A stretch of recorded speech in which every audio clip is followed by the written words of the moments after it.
Hello everyone, আজ ছিল আমার জন্মদিন। সেই কারণে প্রত্যেক বছরের মতো আমি আর মা পুজো দিতে গিয়েছিলাম।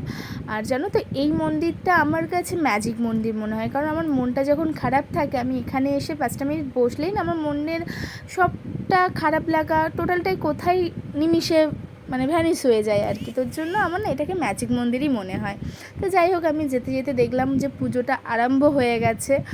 আর সেখানে একটা বাচ্চা ছিল, ওর সাথে একটু মজা করছিলাম। তারপরে ওখান থেকে পুজো টুজো দেখলে 5টা মিনিট বসলেও না সেখানে একটা শান্তি অনুভব করি। তারপর ওখান থেকে পুজো দিয়ে আমি বাড়ি চলে এসে বেরিয়েছিলাম একটু পড়াতে যাওয়ার জন্য। আর যেহেতু বাচ্চাদের এখন পরীক্ষা চলছে, ওদেরকে তো কোনোভাবেই কামাই দেওয়া যাবে না, সেই কারণে পড়াতে গিয়েছিলাম। আর ওখান থেকে বাড়ি এসে দেখি আমার পিসির মেয়ে এসছে। তো দিদিকে জিজ্ঞাসা করলাম আজকে কী মেনু হচ্ছে। তো ওর ডাইরেক্ট রান্নাঘর দেখিয়ে দিল। আর এসে দেখি ও বাবা, এত সুন্দর সুন্দর রান্না হচ্ছে আমার জন্য।